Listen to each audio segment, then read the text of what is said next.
fresh out of surgery, and I was in the hospital for 2 weeks with tubes in my chest, you know? Not just in a regular appointment with some doctor telling me that it's over. You know, it took a very long time to get over that. It was crushing. It was heartbreaking. I worked out vigorously, trying to stay ready, but eventually I came to the realization that it wasn't going to happen. Basketball doesn't define me. I'm not a basketball player anymore. I once was, but that's not all to me. I didn't want to hear it at first because, you know, like you said, I'm on the top of my game. I have at least 3 or 4 more years to play at a high level, and I'm not going to waste it because I almost died. You know, you have to go through the stages of grief. You know, we're all human. There's nothing you can do about that. But I'm just happy that I was able to have a beautiful outlook on it at the end and eventually work through all that pain.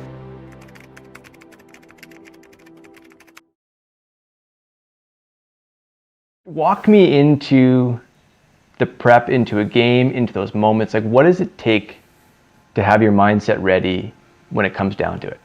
Believing in yourself, you know, a lot of hard work and a lot of visualization.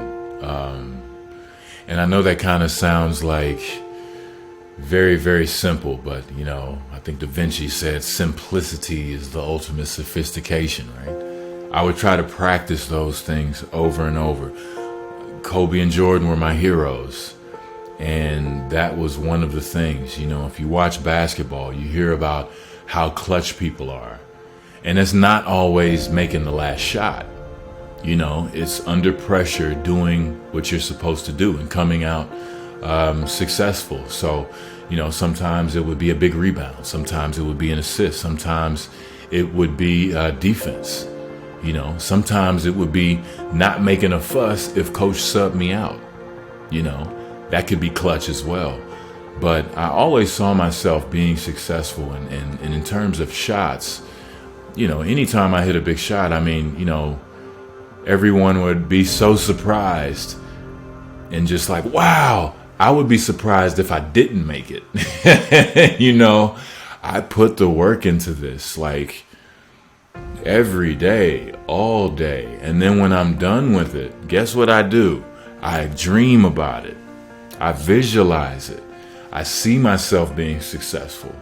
I see myself hitting those shots with no time on the clock, with a little time on the clock. And then I'll do it again and say, hey, what if we're down 2? Then I'll do it again and say, what if we're down 3? You know, it's a never-ending game.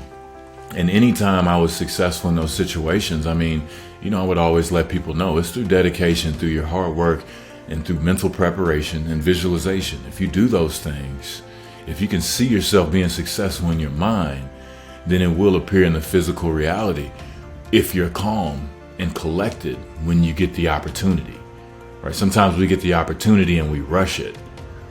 You know, you have to have total just commitment and dedication, and just know you have to have faith too, because you know, I've worked hard enough to be in this position. I'm going to let my training kick in because I've been here before. You know, I've thought about it.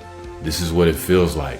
It's almost crazy because it's deja vu, you know, and that's how I tried to kind of, you know, approach those situations. So when I was able to be successful, it was a great thing. It's a regular day. It's a normal day. If I miss it, that's abnormal. That's how I felt. I mean, when you say it's not always a shot, I mean, you're part of a string of iconic moments in Miami. You know, Game 6, Spurs, second championship, rebound, shot block. I mean, that goes down into lore, Chris. Let's talk about you going to Miami. How does that materialize? Yeah. So, Big 3, how does that go from a crazy idea between 3 superstars to actually happening? Well, by the time it was an idea, it was already, you know, the Miami had the cap space and the ability to do that. They were the only team in the league who could do that at that time, to do the 3 superstars thing. Every other team could only do 2, which some teams had, like Chicago already had Derrick Rose and Joakim Noah and Lou Alding. They had a very, very solid core to build off of. But I'm gonna give credit to Pat Riley on that one. I mean, of course, we had our intentions as players to put ourselves in a championship position, but it just doesn't stop there, right? I had to be convinced that, okay, what is possible is possible. And he pretty much definitely had a big role in it because, just in his speech, for one, he's a great speaker. But two, he pretty much just told us we're on the precipice, or at least told me that, we're on the precipice of greatness, just at a chance at greatness, and it doesn't happen every now and then. That's pretty much the message he delivered. And he definitely made me feel that it, of course, is about championships, but legacy as well, as a basketball player and as a person. He got those things, and just looking back on his career, he was one of those people that if I could talk to that person, even if it's just for 5 minutes, just get some sort of energy from him, I could be great. He just oozes it. And I know for me that really helped me in my situation, because I wanted to win a championship. I wanted to be successful in that regard. So I was looking for a place that better suited me for that. That idea of greatness, I mean, congratulations, 2021 Hall of Fame. I think that's the capstone to, I've been great in this sport. And greatness followed your career. I think that's what's interesting, is that you came out of one of the strongest draft classes ever. And you were around greatness your whole career, and you still succeeded. But you played with LeBron, Dwayne Wade, Kobe. What did you learn about greatness from those players?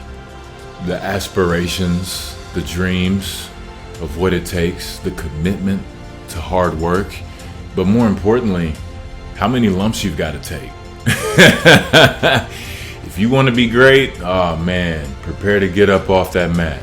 You're going to get knocked down over and over and over. And even when you feel like, I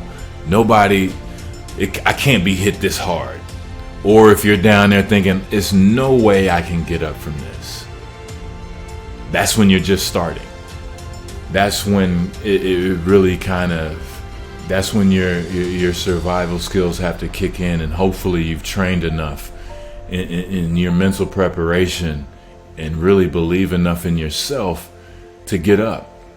Because, everybody, I think we always said, the easiest thing to do is hold that trophy. That's the easiest thing to do in this process. And that's only going to be for a very short amount of time.